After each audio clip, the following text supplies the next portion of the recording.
Welcome, everybody. I'm so excited about this topic today and talking about leadership and risk. And I think we all have some experience on that. And we know that in this time we are living in, if you look at the macro environment around us, there is a lot of risk. We're just coming out maybe of a pandemic that maybe is coming back. We don't know. It's all like very risky. And then we have a war, and then we have many different things. And for sure, what's going on outside of us is very complex, and it's very difficult to make decisions, especially long-term decisions. And then we have our own personal internal things too. Are we risk averse? How do we live with risk? And particularly as leaders too, making decisions on behalf of our organizations, dealing with other people's risk aversion, risk, and how do we do it? And today we want to share and listen both to all of you here today and all the people on the panel, how they're dealing with it and what's their take on it. And also I think it's interesting to think also about maybe you have one way of dealing with risk, but maybe those around you completely different. So this is an interesting thing, also respecting our own sort of stress level too in it.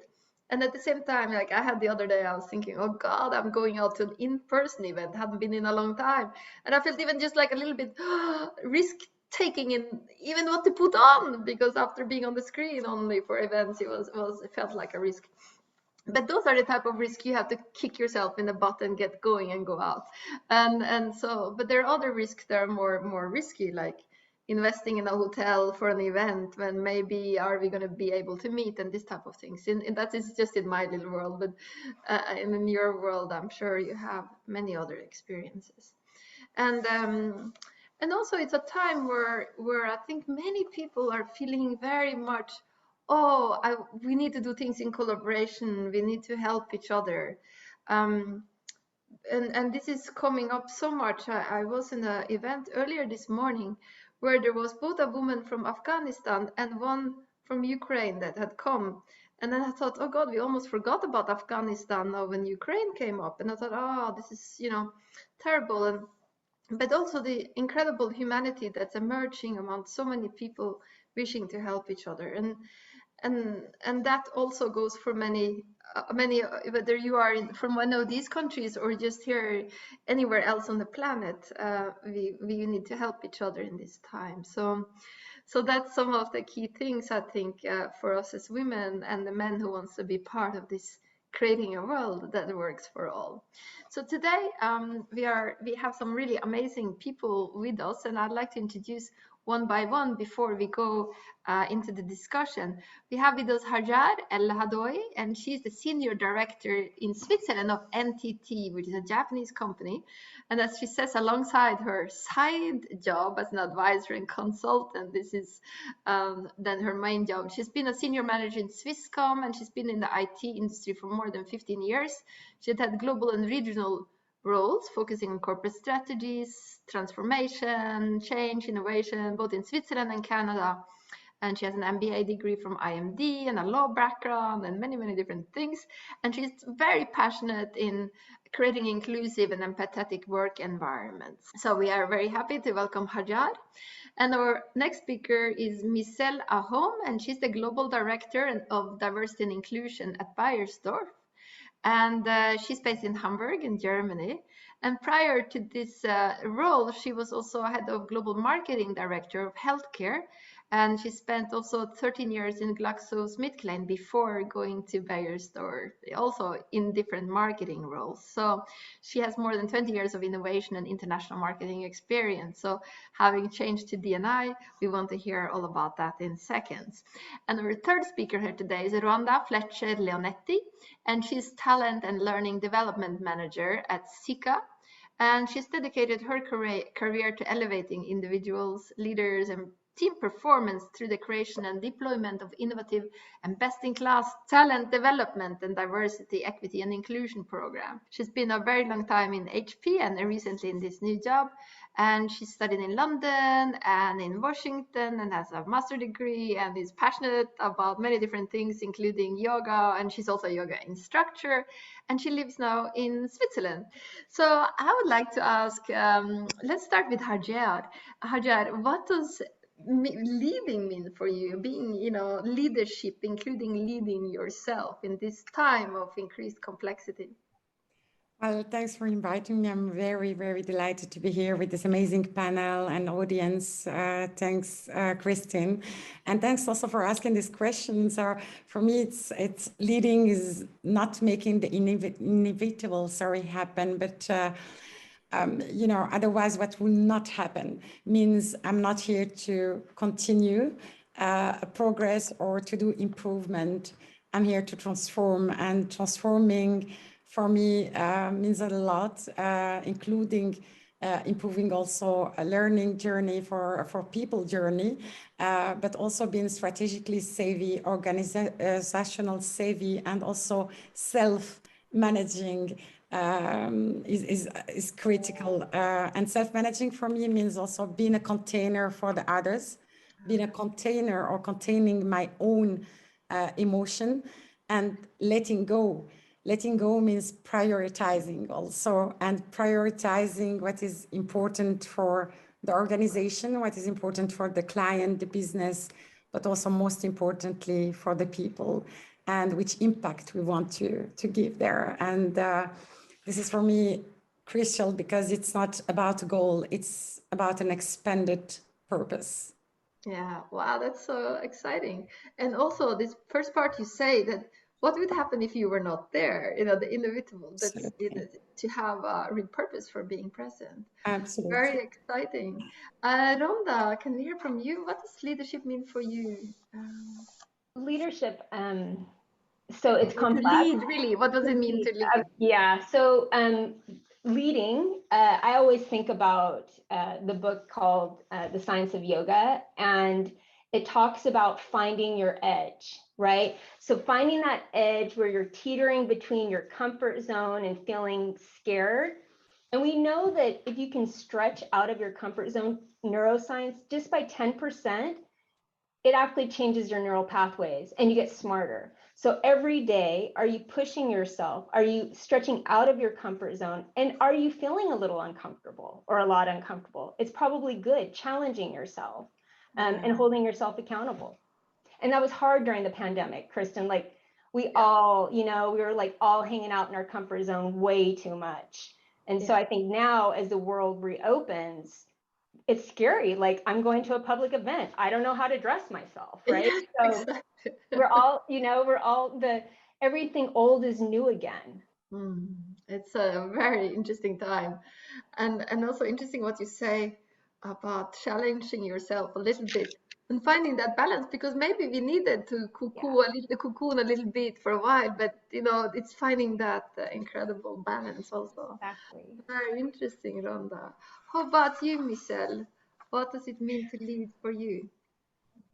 It's really interesting to reflect on this question now that I am responsible for diversity and inclusion, because I would have answered differently, probably just a year ago, before doing this role. But now when you ask me about leadership, I actually would say that as a leader, I feel that it is my duty to ensure that everyone within my team or within my organization that I encounter as a leader really feels that they are seen and that they are heard, and that the contribution that they're making to the team or the organization is truly valued. Because I realize now, being in diversity and inclusion, how very often me as a leader, but many other leaders as well, are not making sure that everyone in the team has an ability to, to make their voices heard and their impact felt.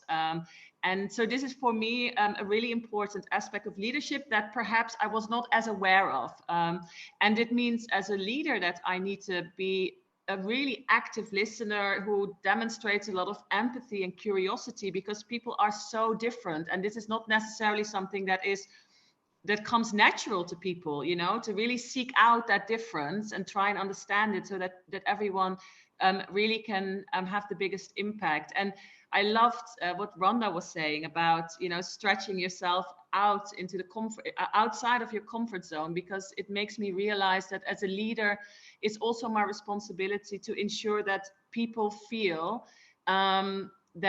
that I create a safe space as a leader, so that when they do stretch themselves out of the comfort zone and find their edge, they can do so with confidence, that when they make a mistake, or when, you know, when perhaps they fail, that this is okay, because the environment in which they do it is one where this is encouraged and embraced. So yeah, so my perspective on leadership has changed, I must say. Oh, this is really good. I mean, we talk a lot about that for all the meetings, this thing of being heard and seen and valued, you know, and some amazing you share that. And I think I noticed this particularly amongst women, how many times, you know, we focused a lot on this big, find your voice and say your thing, but it's also being heard, you know, that's so important. So, well, thank you for sharing all these perspectives. It's very, very interesting. Now, leading means going first, and going first means could mean, I mean, it means often in some way you have to go first, and that means per definition that you have to take some risk. And maybe what does risk mean to you, Hajar? Or mean, I mean, what does it feel like? What is it for you? It's a part of my leadership. It's a part of me. I think in the fast and furious world where we are living, actually, a risk is a part of us. I can give you an example. I'm working for the, you know, IT industry, and in the IT industry, we all have the same solution, product, and, you know, same services. The way that IT company can differentiate themselves is with people, or taking risk, taking really this part of the creativity. And I have learned that, you know, the answers are always black and white in the business field, because we, you know, we need to bring results. However, there is black and white, and there is my answer, and my answer can be also risky. But I take this risk, and I manage also the result. In terms of we can learn from mistakes. I gave also, as Misel said, this space to the expert to fail also, that they can be able to learn from it, because it's not about the short-term result. We need to have a sustainable business, but also sustainable leadership that can give this space to people to be creative, to be, you know, to take the risk. And what I have learned also is that we are talking about risk and leadership. It's a part of us, etc. However, many of the managers do say we need to take risk. We need people to be creative, but in the reality, it's not done. There is a huge gap between what we say and what we do. And leading by example is something really important, that the people trust. They're in trustworthy environment, and they're also in a safe environment that can enable them to be different. Yeah. So what do you do? What do you do as a little example, let's say, to make somebody feel safe? Well, I give, you know, you need to be, not the feedback culture is something, you need to have this culture, this learning culture with a result-oriented goal or purpose, and giving this space that the people can fail. So I give them this space. However, we talk about it, why we fail, what we can learn from it, because, you know, the American style celebrating mistakes, etc., is the theory. For me, how we can learn and improve ourselves from these mistakes, right? So I put a team together, why we lose this deal, for example, or why we lose this client. And then we figure out together in the brainstorming session, that are the area of improvement that we need to tackle for next time. And then we review, you know, we define, we identify, we act and review. It's kind of transformation that is really needed in the organization, and not just feedback, failure, mistakes, etc. I think it's not about it, but how you deal with it and how you work on with the team to get improvement for the next time. Oh, that's amazing. Thank you for sharing that. Pleasure. Misel, how about you? What does risk mean to you? And how do you deal with it? I have to say, I very much resonate with what Hajar was saying around risk. And I would add to that as well in terms of the, pushing yourself out of the comfort zone. There's two types of risk from my perspective. One type is, you analyze the data, you do an assessment, and you're perhaps making not entirely a decision fully based on knowing all the data. Yeah. So this is one risk taking. And the other risk taking is that, you're absolutely sure you're making the right decision, but it means you have to step out of the comfort zone. Yeah.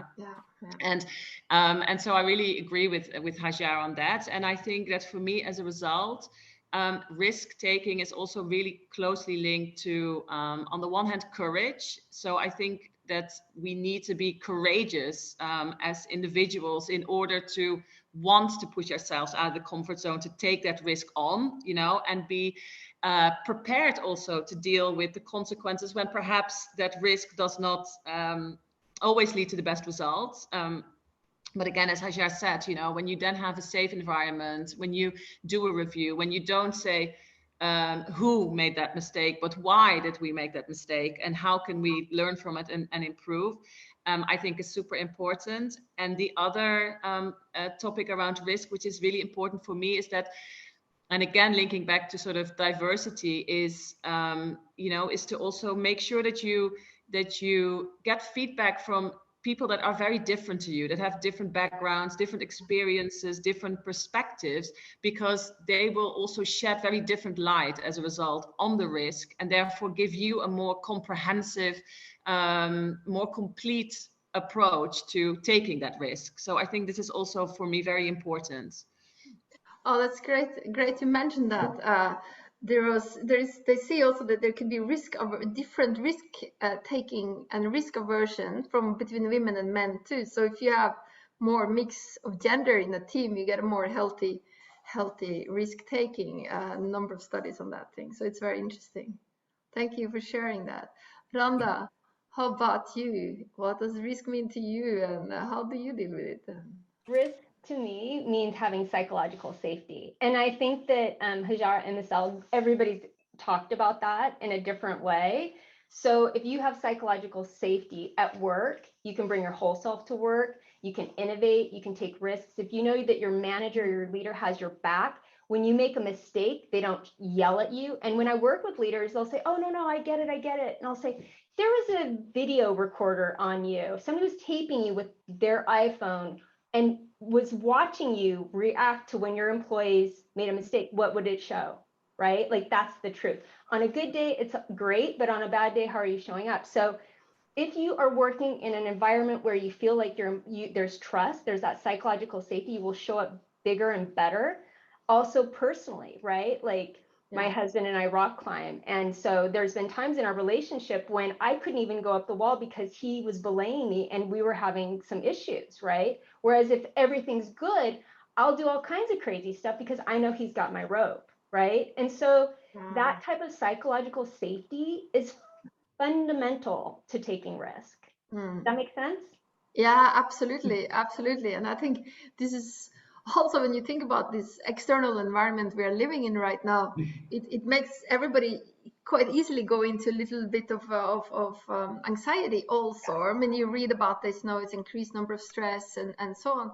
So so it's interesting. What can you do? Rana, maybe you can elaborate a little bit more about how to deal with risk and how to create what we can call a secure base, like that we have a safety zone.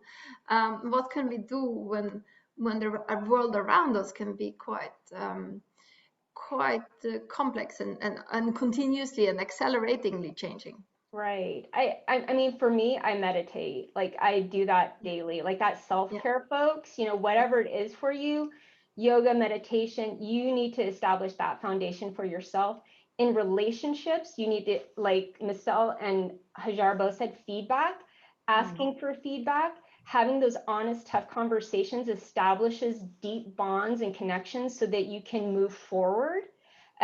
So it's complicated, and it's a journey for yourself, and then also for your relationships as well.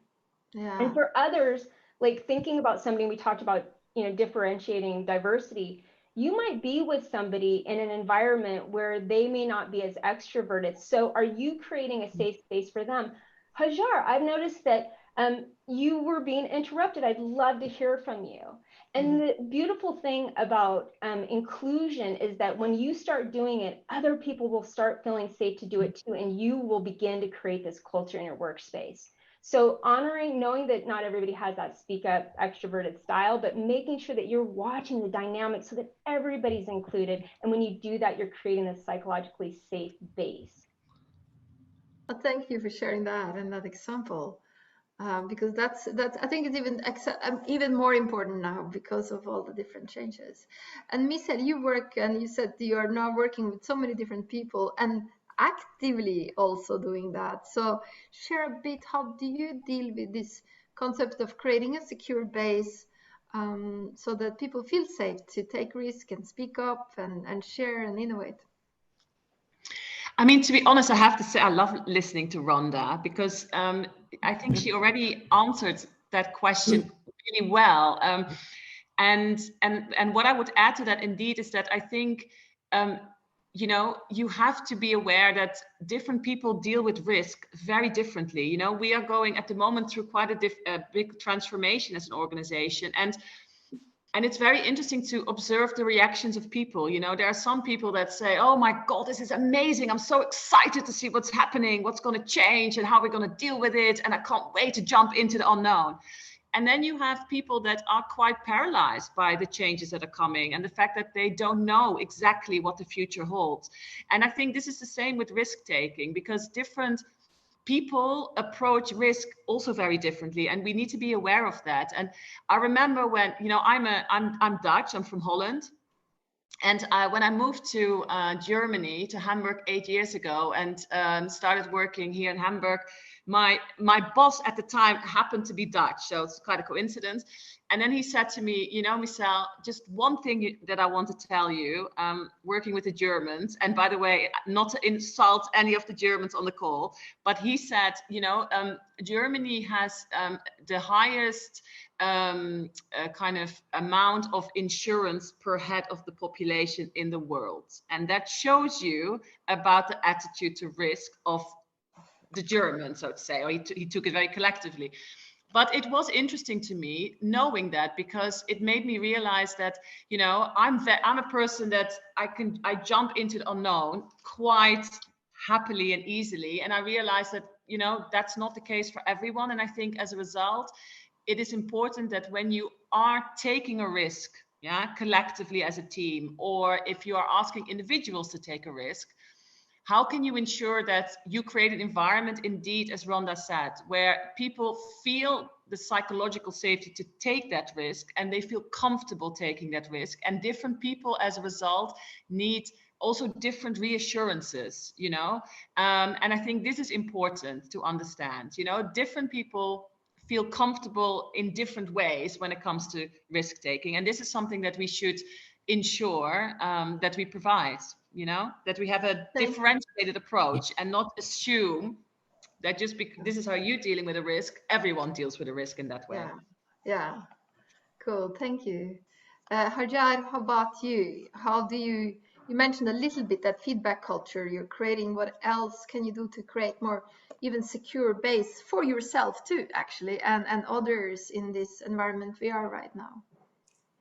Well, I think as a leader, you need to have, Rhonda answered very well, Misel also, I think you need to have this sensitivity to understand the risk tolerance of your people and to deal with it.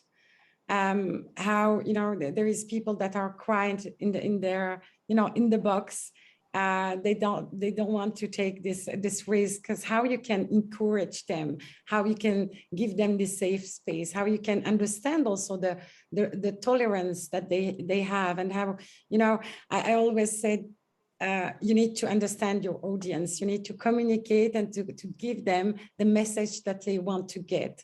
And sometimes in the business field, we are using plenty of trendy wording like transformation, agility, being agile, doing agile, and so on and so forth.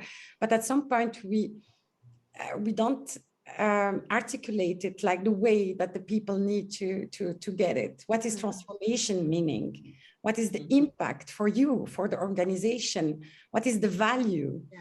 And not now we need to transform, we need to be agile, we need to do agile, you know, and some people that didn't accept this because the tolerance of the change is low. So I can talk with Misel very openly and tell her we need to transform the organization.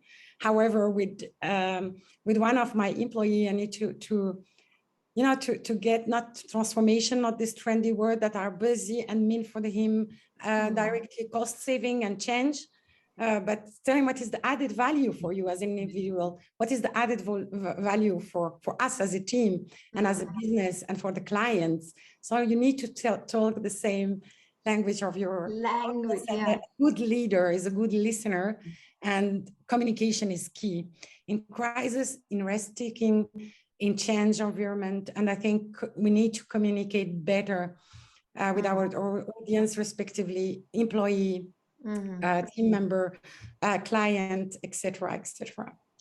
Thank you for sharing that. Communication is so important, naming things. Absolutely. Yeah. I've worked a lot with IKEA. Vinet's worked a lot with IKEA. If you think about how they name all their furniture, they name all the processes also. So when you have a lot of different people and you have no confusion around names, it really is something that stabilizes, makes you feel safe. So I just want to have one sentence, one statement from each of you on one things related to how we can take risk and also create more inclusive environments, maybe summarizing something you've said.